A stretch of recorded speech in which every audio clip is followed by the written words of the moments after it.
खूनी होली, चंपा हवेली का रहस्य, खतरनाक खेल की शुरुआत, रंगों के बीच छिपा खौफ। गांव में होली की धूम मची हुई थी। लोग गुलाल उड़ाते हुए नाच रहे थे, ढोल नगाड़े बज रहे थे, भांग के नशे में लोग झूम रहे थे। हर तरफ रंग और मस्ती का माहौल था। लेकिन इस जश्न के बीच अजय, रोहित, सिम्मी और नेहा के दिमाग में बस चंपा हवेली का खौफनाक रहस्य घूम रहा था। चारों दोस्त बचपन से ही रहस्यमय कहानियों के दीवाने थे। उन्होंने तय कर लिया था कि इस बार वे होली की रात हवेली के अंदर जाकर सच का पता लगाएंगे।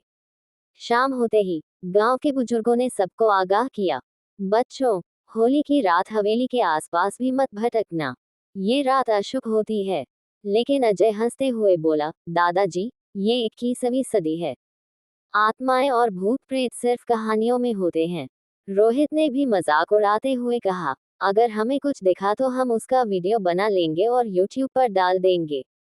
सिम्मी और नेहा थोड़ी डरी हुई थी, लेकिन रोमांच के चक्कर में उन्होंने भी साथ जाने का फैसला कर लिया। मौत के दरवाजे पर दस्तक। रात के 12 बजे, जब पूरा गांव होली के जश्न में डूबा था, चारों दोस्त चुपचाप हवेली की ओर बढ़ने लगे। रास्ते में अजीब सी ठंडी हवा चल रही थी, जबकि बाकी गांव में गर्मी थी। हवेली के पास पहुंचते ही सिम्मी ने कांपते हुए कहा, क्या तुम लोगों को भी ये ठंडक महसूस हो रही है? नेहा ने सिर हिलाया, हाँ, ऐसा लग रहा है जैसे किसी ने हमें देख लिया हो। हवेली के दरवाजे पर पहुंचकर रोहित ने मजाक में जोर से कहा, चंपा रानी, हम आ गए। हमें डराओ अगर तुम यहाँ हो। तभी अचानक हवेली का भारी दरवाजा खुद ब खुद चरमराते हुए खुल गया। चारों दोस्त हड़बड़ा गए, शायद हवा से खुला होगा। अजय ने खुद को समझाने की कोशिश की। चारों ने टॉर्च जलाकर अंदर कदम रखा।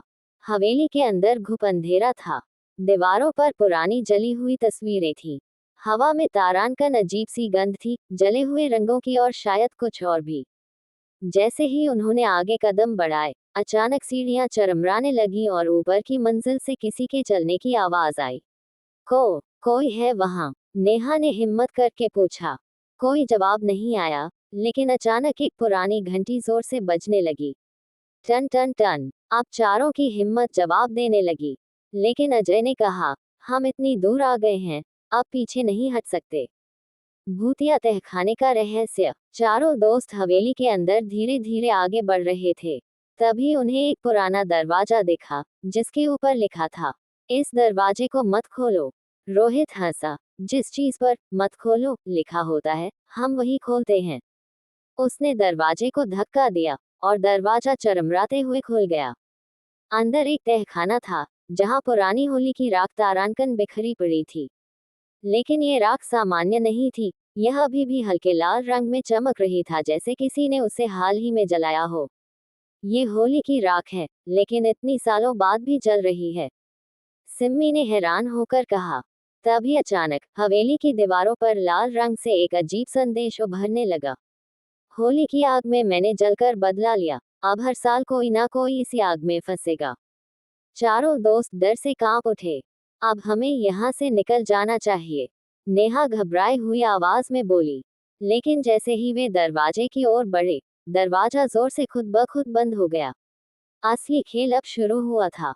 आगे क्या होगा? क्या चारों दोस्त इस खौफनाक हवेली से बचकर निकल पाएंगे, या इस बार भी किसी की बलि चढ़ेगी? जानने के लिए पढ़ें भाग 3।